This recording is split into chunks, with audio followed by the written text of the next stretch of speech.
한 주간도 잘 계셨죠? 네. 한 주간도 하나님의 보호하심 속에서 지난주 말씀처럼 변질된 시대에 이기는 세 가지 본질. 이게 뭐죠? 오직 성경, 오직 믿음, 오직 은혜. 이러한 세 가지 본질을 가지고 매 순간마다 주님과 긴밀한 교제를 나누며 축복된 삶으로 살아가셨을 줄 믿습니다. 저는 오늘 새벽에 일어나갖고 말씀을 마무리하는데 이 찬양이 갑자기 생각이 나더라고요. 오늘 집을 나서기죠. 나는 과연 오늘 집을 나서기 전에 무엇을 할까? 우리 함께 시간이 조금 되겠지만 그래도 우리 함께 고백 한번 할까요?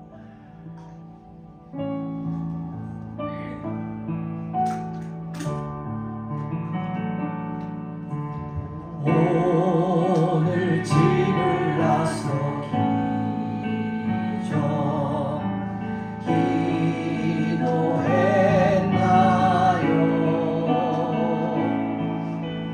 오늘 받을 은총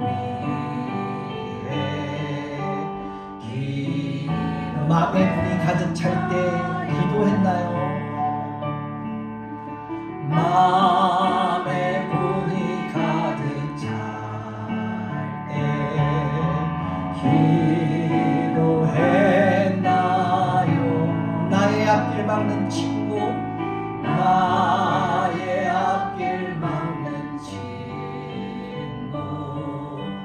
용서했나? 기도는 우리의 안식,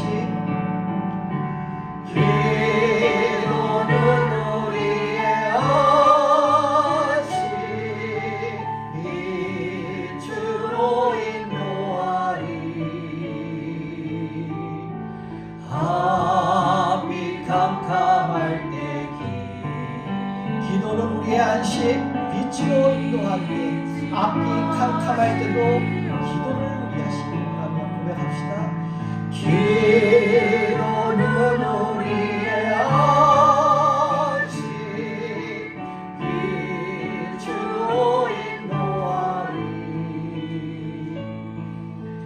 앞이 캄캄할 때 기도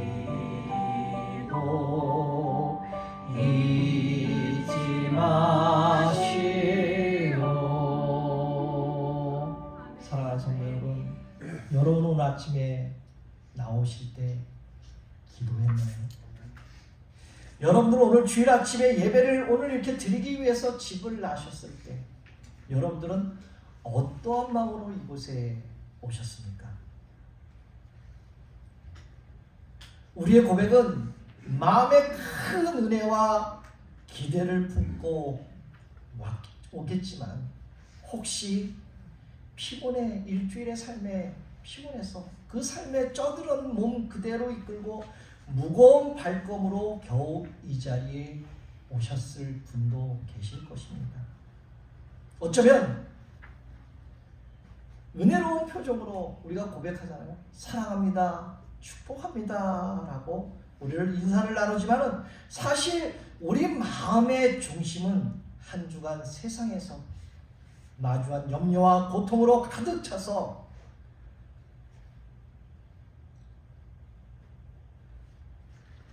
마음에 평안이 없고 얼굴에 표정이 붉으며 혹시 메말라 있지는 않은가?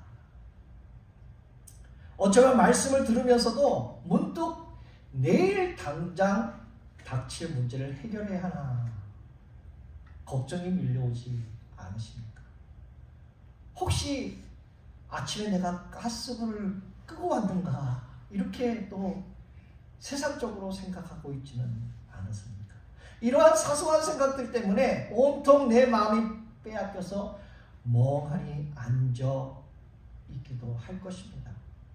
어쩌면 은혜를 받고 삶의 자리로 돌아가 보려고 하지만은 막상 교회에 오니까 어떨까요? 그리고 예배당 문을 나서는 순간 어떨까요? 내가 평소에 마주하기 힘들어하던 그러한 어려운 그 삶의 문제들 때문에 또한 내가 만나는 그 사람이 내가 만나는 사람들 나도 모르게 그 사람을 미워하는 마음이 있기 때문에 혹시 내 마음이 와르르 무너질 때가 얼마나 많았습니까? 이처럼 마음은 늘 바짝바짝 말라가고 내 삶의 문턱에는 매번 넘어지는데 역설적이게도 우리의 신앙생활을 하면서 참 많은 예배를 드리고 살아가고 있다는 것이죠.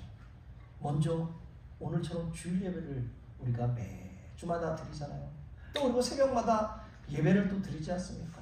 저희 교회는 뭐 수요일 금요 예배 뭐 그런 게 없겠지만 그래도 수요 예배 금요 예배 이렇게 많은 예배 넘치는 예배가 넘치는 홍수처럼 살아가고 있다라고 우리의 삶이 지금 있다라고 해도 과언이 아니라는 것이죠. 이 많은 예배 속에서 우리는 어떻게 하죠?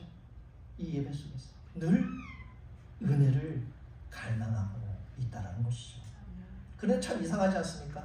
예배의 자리에 매번 참석하고 찬양도 부르고 기도도 하는데 내 영혼의 깊은 곳에는 여전히 알 수 없는 그 공허함과 갈증이 자꾸 쌓여서 있을 때가 많다라는 것이죠. 때로는 예배가 많은 것이 어쩌면 우리에게 부담스러운 의무로 다가올 때가 있겠지만 하나님을 마음껏 예배할 수 있는 자유가 있잖아요. 우리는 환경이 있지 않습니까? 장소가 있지 않습니까? 이렇게 허락되어 있다는 것은 우리 성도들에게 어느 것과도 바꿀 수 없는 너무나 큰 은혜 아닙니까? 이게 바로 최고의 축복인 줄 믿습니다. 왜요? 왜 이게 은혜이고 최고의 축복입니까? 성도의 삶을 깊이 있게 만들고 삶과 신앙의 새로운 활력과 소망을 불어넣을 줄 수 있는 은혜의 자리가 바로 오늘 예배라는 자리입니다. 하나님께서 오늘 이 시간 찾으시는 사람들이 과연 누굴까? 세상에서 돈 많이 벌고 잘나고 성공한 사람들이 아니라 바로 하나님 앞에서 영과 진리로 온 마음과 온 뜻을 다해 예배하는 자들을 오늘 찾고 계시다라는 사실입니다. 그런 의미에서 오늘 우리가 정말 진중하게 생각해야 볼 것은요, 나는 하나님 앞에 과연 온전한 예배자로 서 있는가? 이러한 질문입니다. 솔직히 우리의 모습을 한번 들여다보십시오. 내 모습을. 몸은 예배당에 지금 앉아있지만 마음과 생각으로는 예배와 전혀 상관없이 앉아있을 때가 있었잖아요. 우리한테. 예배만 시작이 되면 어떻습니까?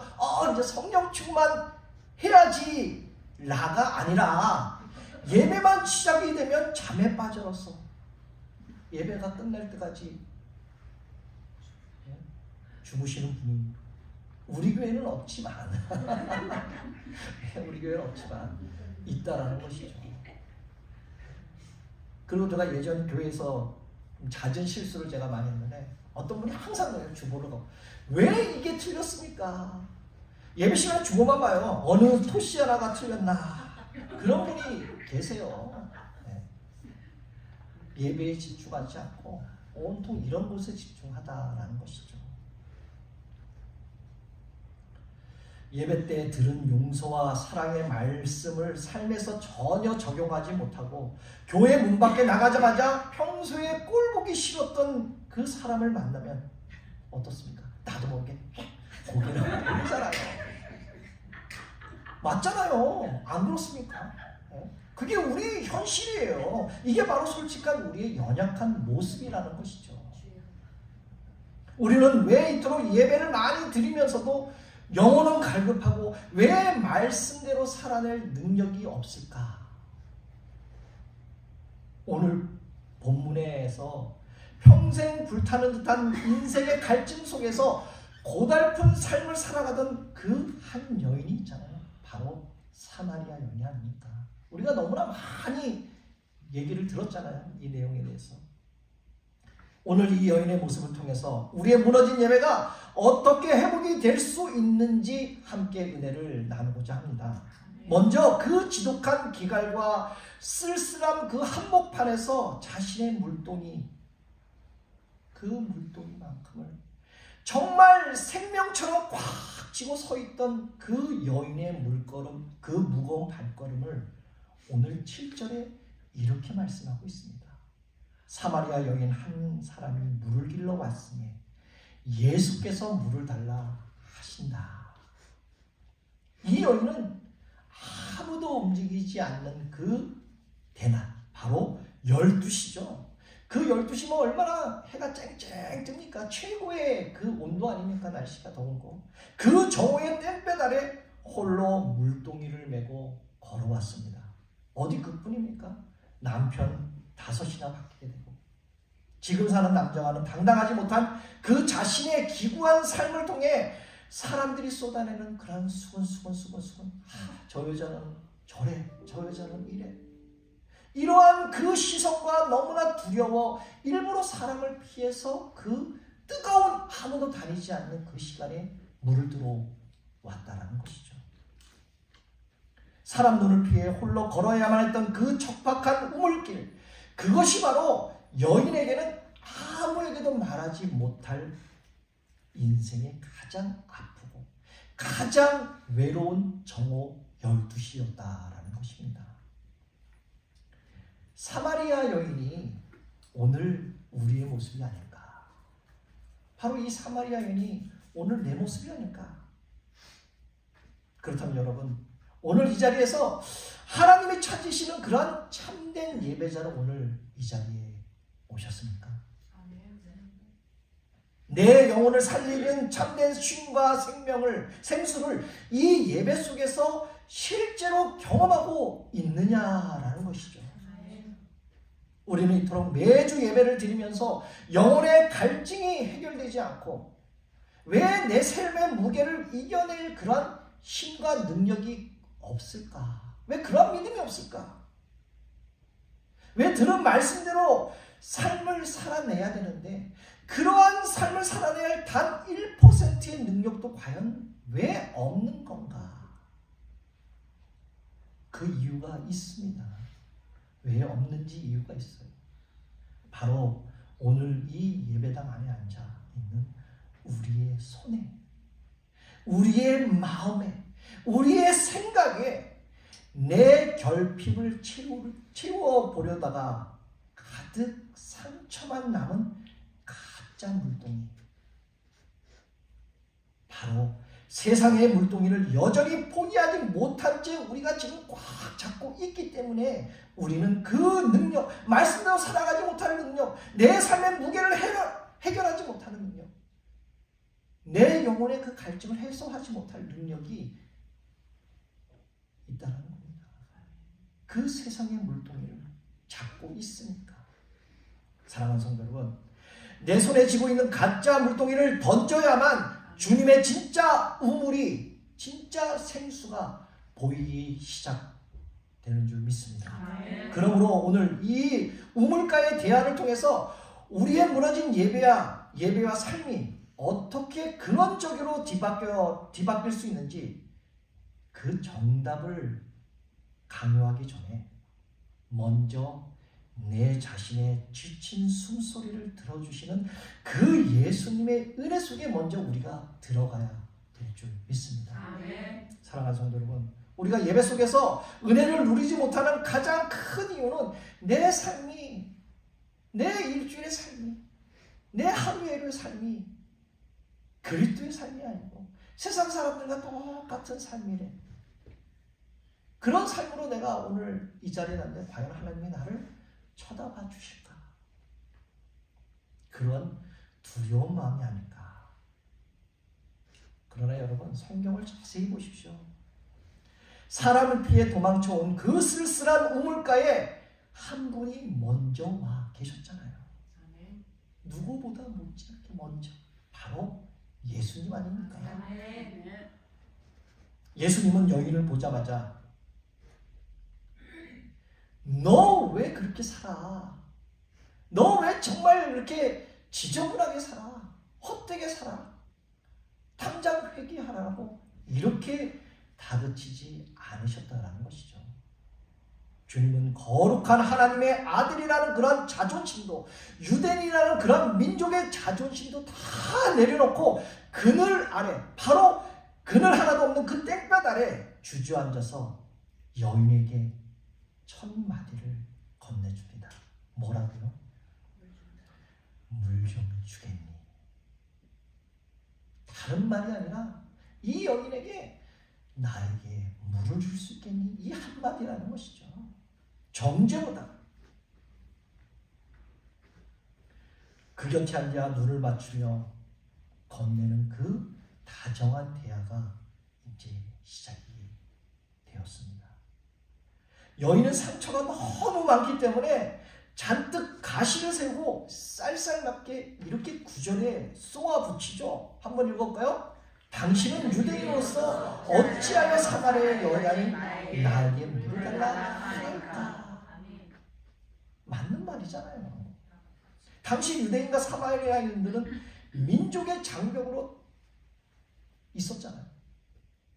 남성과 여성이라는 성별의 장벽, 그리고 거룩한 그 랍비와 죄 많은 여인이라는 그런 도덕적인 장벽을 모두 깨트리고 예수님은 그녀의 곁에 앉으셨다라는 것입니다. 예수님이 정답을 들고 너 이러면 안 돼! 라는 이렇게 살면 안 돼! 이런 율법이라는 것을 가르쳐 들지 않으셨다라는 것이죠. 만약에 주님이 처음부터 율법처럼 올바른 신앙을 들이내면서 그녀를 지적했다라면 어떻습니까? 그 여인은 아마 도망쳐 버렸을 것입니다. 우리가 소위 말, 저 사람 왜 저래? 이렇게 도망쳤을 거예요. 주님은 그녀의 상처 입은 내면을 아셨기 때문에 거룩한 그런 랍비의 권위를 다 내려놓고 철저히 낮은 자리에서 그녀의 거친 질문과 삐뚤어진 그런 반발을 온몸으로 다 받아주셨다는 것이죠. 누가요? 예수님이. 주님은 정답이라는 율법을 말하기 전에 먼저 그 여인의 슬픈 눈높이를 맞춰 조용히 곁에 함께 앉아서 그 얘기를 들어줍니다. 사랑하는 성도 여러분, 예수님은 오늘 이 예배 자리에 나온 여러분들에게 똑같이 다가오셨다는 것이죠. 믿으시죠?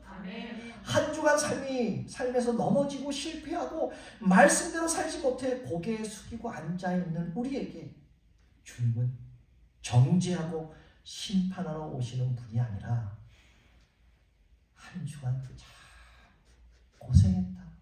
한 주간 너 정말 고단했지? 힘들었지? 얼마나 외롭고 목말랐니? 이렇게 말씀하시며 우리의 메마른 삶의 곁에 나란히 앉아 우리의 원망과 푸념과 지친 한숨을 묵묵히 다 품어주시는 분이신 줄 믿습니다. 그리고 예수님은 여인이 밀어냄에도 불구하고 온화함으로 대화를 10절에 이렇게 이어가죠. 함께 읽겠습니다. 내가 만일 하나님의 성령과 또 내게 물을 달라니가 누구인 줄 알았다면 내가 내게 보여줄 것이요 그가 생수를 내게 주었으리라. 아멘. 세상의 방식에만 젖어있던 여인은 여전히 눈에 보이는 것만 생각하고 있습니다. 그래서 11절 12절에 여인은 이렇게 하소연하잖아요. 당신은 물기를 그릇도 없고 그 우물은 깊은 데서 어디서 그런 생수를 얻겠습니까? 당신이 이 우물을 판 우리 조상 야곱보다 더 큰 사람입니까? 라고 오히려 하소연하잖아요. 그녀는 평생 인생의 목마름을 채우기 위해 자신의 그 물동이를 꽉 붙잡고 수많은 남편을 찾아 헤매며 야곱의 우물을 파봤던 사람입니다. 그러나 그 우물을 마실 때 뿐이었겠죠. 그 갈증에서는. 그래서 이 부분에 챔버스 목사님은 이렇게 말씀합니다. 우리는 저마다 인생의 허기를 채워줄 가짜 우물을 파고 살아간다. 파면서 살아간다. 그러나 하나님을 떠나 스스로 판 우물은 결코 생수를 가두지 못할 터진 웅덩이뿐이다 라고 이 목사님은 말씀하십니다. 사랑하는 성도 여러분, 우리도 마찬가지 아닌가요?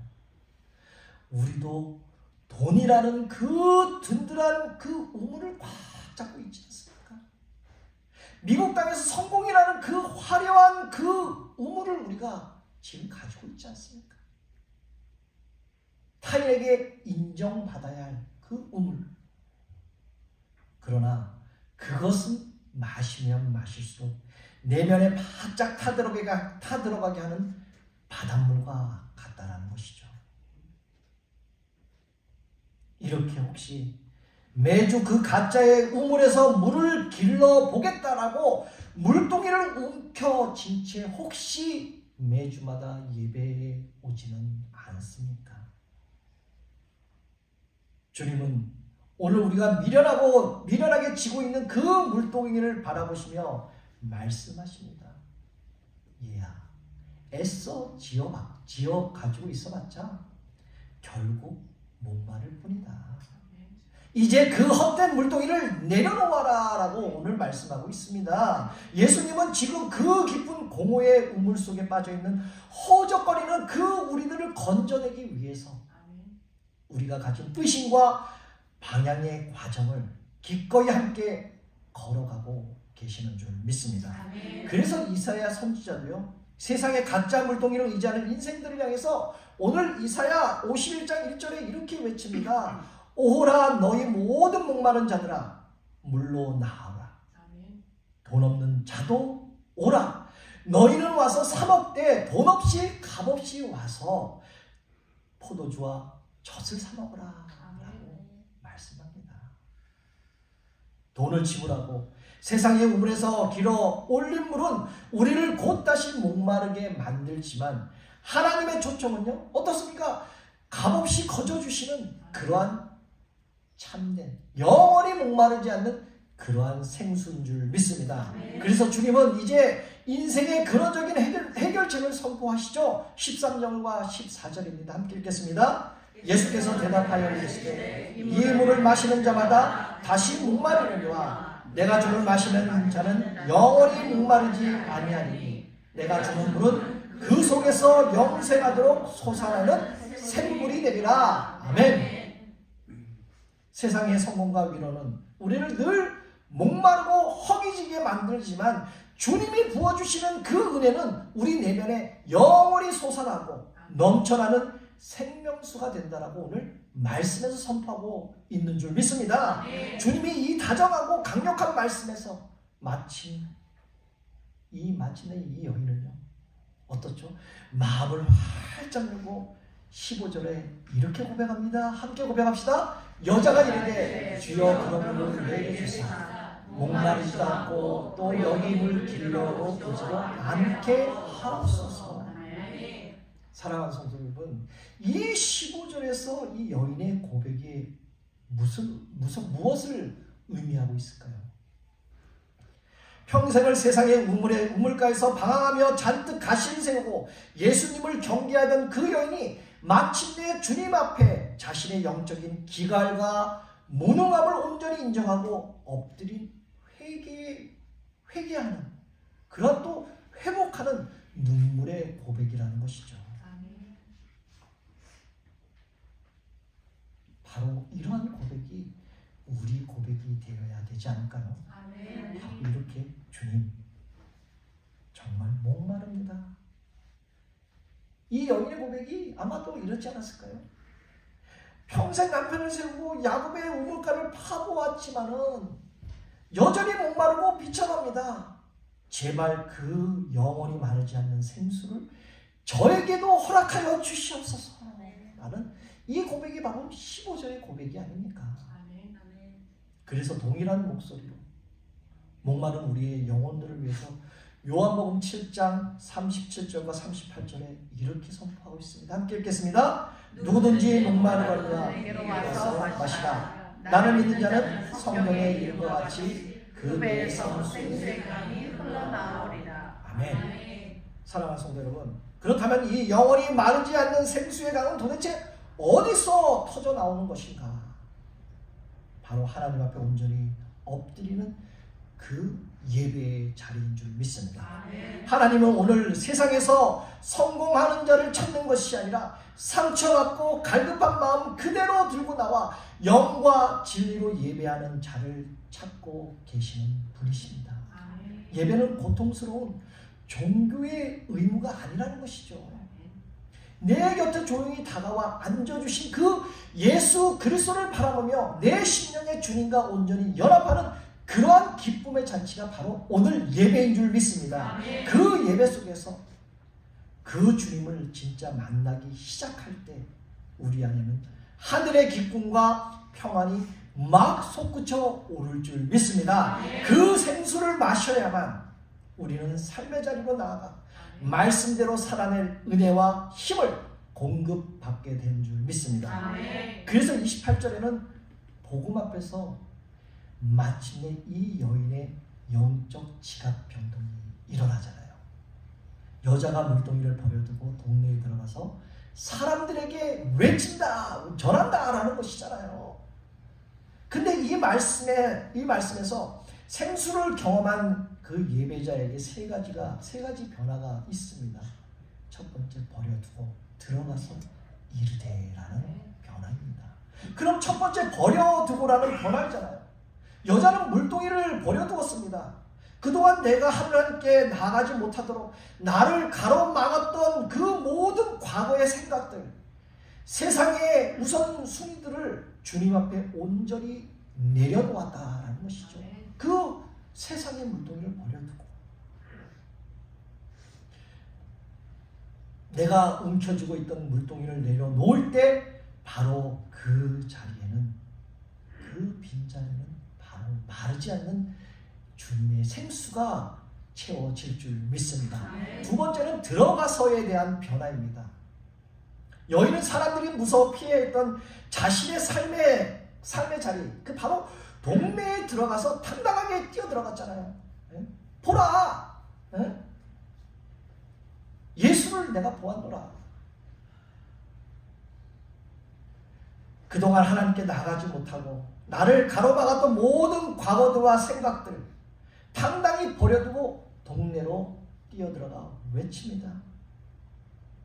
참된 예배는 모여서 예배로 끝나지 않고 삶의 자리에서 파송되어 빛과 소금으로 살아가는 그 삶의 예배로 이어져야 할 줄 믿습니다. 그리고 마지막 세 번째는 그렇죠. 이르되에 대한 변화입니다. 숨어서 살던 여인이 소리쳐 예수 그리스도를 증거하기 시작합니다. 와서 보라, 이는 그리스도가 아니냐. 예배 속에서 진짜 생수를 마신 사람은 삶 속에서 누구를 만나든지 살아계신 예수 그리스도의 십자가의 복음을 당당하게 증거하는 삶을 살게 될 줄 믿습니다. 아멘. 평생 그녀의 삶을 지탱했던 생계 수단이 뭐였습니까? 바로 물동이었잖아요. 어쩌면 그 수치스러웠던 그 상징되었던 그 가짜 우물, 가짜 물동이를 미련없이 길바닥에 던져버립니다. 바로 내가 지고 있던 헛된 우물을 버릴 때 비로소 예수가 주시는 진짜 우물이 여러분들 눈에, 여러분들 마음에, 여러분들 생각에 들어오시길 다시 한번 주님의 이름으로 축복합니다. 아멘. 그렇다면 오늘 여러분들은 어떤 물동이를 가슴에 꼭 쥐고, 다시 말해서 세상 것을 꽉 쥐고 이 예배 자리에 서성거리고 있습니까? 여전히 채워지지 않는 세상의 인정에 목말라 하며 내 스스로가 판 그 터진 웅덩이 속에서 혹시 허우적거리고 있지는 않은가? 예수님은 오늘 이 시간 우리에게 종교적인 짐을 더 얻기 위해서 이 예배에 초청한 것이 아니라 사마리아가 버려진 그 우물가에서 먼저 와 계신 것처럼 오늘 홀로 외로워하고 낙심한 여러분들의 가장 비참한 삶의 자리의 곁에 다정하게 친구처럼 다가와 앉으셨다라는 사실입니다.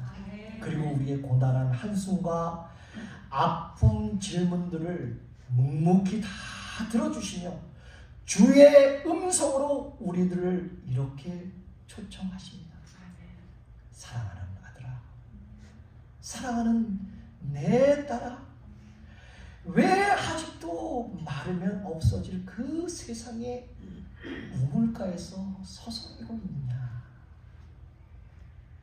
이제 너가 가지고 있는 세상의 그 가짜 물동이, 가짜 우물을 과감하게 버리고 바로 오늘 말씀의 제목인 내 세매와 생수를 마셔라 라고 오늘 주님은 내 옆에서 이렇게 속삭이고 계시지 않을까요? 내 힘으로 아등바등 인생의 갈증을 채우려다 보면 세상의 모든 물동이를 이 예배 제단 앞에 가만히 내려놓으시길 바랍니다. 여러분들의 가짜인 것을 다 내려놓으시길 바랍니다. 오늘 내 곁에 나란히 앉아서 내 눈물을 닦아주시고 내 고민을 알아주시고 들어주시고 내 손을 꽉 쥐어주시는 그러한 참된 예배자의 성공자가, 그러한 믿음의 증인들이 되시기를 다시 한번 주님의 이름으로 축복합니다. 이제 말씀을 맺겠습니다.